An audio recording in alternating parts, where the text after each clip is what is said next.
news.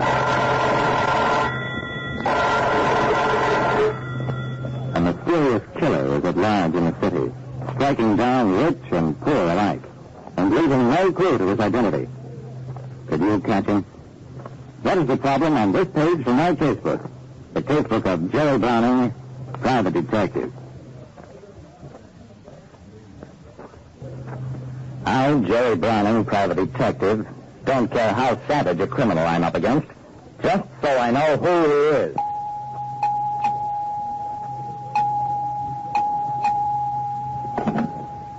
Dr. Waite speaking. Mrs. Danilo in Ward 6. Thank you. Yes, I will attend the autopsy. Dr. Waite was superintendent of Memorial Hospital in suburban Ridge Heights. When he put down the phone and turned to me, his face was white. Another death, Mr. Browning. I tried to look at the thing coldly. Dr. Waite, isn't it possible that you're getting worked up about these deaths without actual justification? After all, a certain number of people who come to a hospital die in the normal course of events. Dr. Waite shook his head. You don't understand, Mr. Browning. In a hospital this size, we can chart the probable mortality rate from a combination of all causes. When that mortality rate jumps sharply in the absence of epidemic, then, Mr. Browning, something is dreadfully wrong. Dr. Waite winced as his bell signal sounded again. Mr. Browning, I've reached the point where I'm afraid to pick up the phone.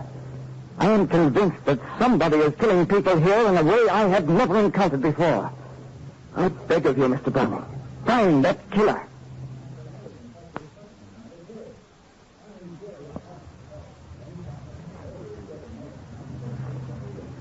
When the death rate at a hospital suddenly increased, the hospital superintendent hired me to find the possible killer within the hospital. Mr. Browning, in my 15 years' experience, I've never met anything like this. These people who have died, some are rich, some poor. They're old and they're young. All of them had specific, serious ailments to which we can point. Yet, in a large percentage of the cases, those ailments should not have been fatal.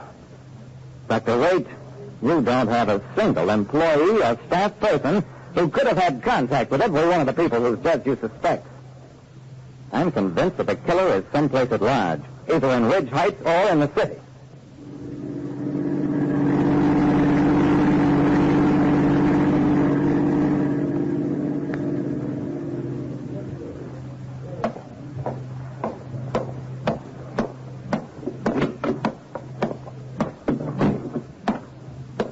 Later, I walked into my office one evening, slumped down at my desk, and was just about ready to admit I was late. I'd been checking into the lives of some of the people whose deaths were considered mysterious. It was like trying to fit together pieces from a bunch of mixed-together jigsaw puzzles. Absolutely nothing made any sense. Why should a middle-aged retired banker and the 30-year-old wife of a day laborer die on the same day for reasons that nobody could fathom? I was just about ready to call up the newspapers and announce that some kind of a maniac was at large. I knew only too well what kind of a panic that would start. And in my heart, I didn't believe in the maniac theory, any more than I believed that hospital personnel were in any way responsible. Finally, I decided on one last attempt to crack the mystery. To take two isolated examples, the retired banker and the laborer's wife, and to trace every minute of the last week they lived before entering the hospital.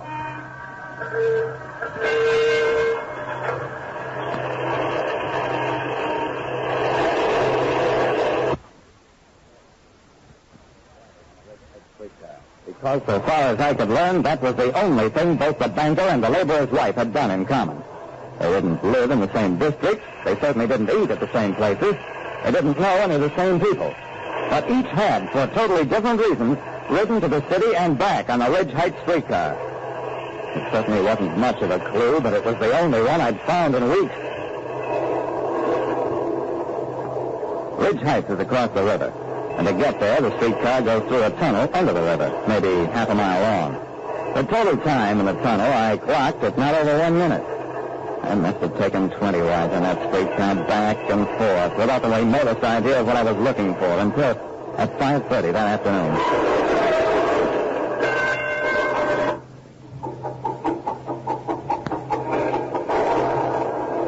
after we'd been in the tunnel 5 minutes, I asked the conductor about the delay. Traffic pile-up.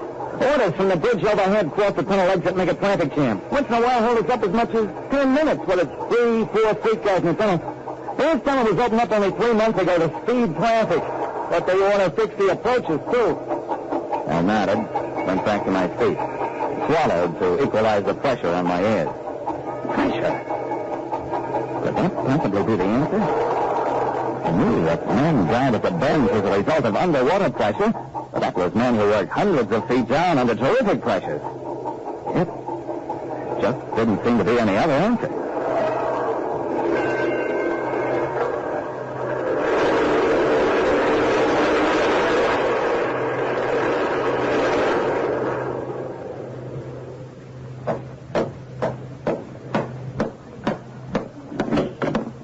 Mr. Browning, I've checked your theory. Fantastic, but it's true.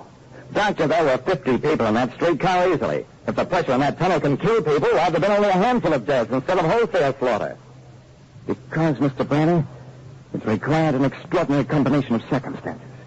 First, normally healthy people are not affected by moderate changes of air pressure. So, it first required a quite sick person, such as were all those who died. Then, such a person had to be present in the streetcar at a time when it was delayed for a prolonged period in the tunnel. And finally, such a person must have indulged in unusual physical exertion, such as a long walk, shortly thereafter.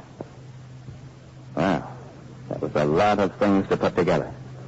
But if you're dealing with large enough numbers of people, you can get any freak combination of circumstances, even a sweepstakes winner. New autopsies verified the presence of liquid nitrogen in the bloodstreams of the victims. And that was the mysterious killer. That was many years ago. The approaches to the Ridge Heights Tunnel have long since been straightened out. And these days, underwater tunnels operate on far less pressure than they did at that time. I've never since run into a similar case. But, like I said, there's no killer so savage as the impersonal combination of freak circumstances that can kill you just as thoroughly as though it did it on purpose.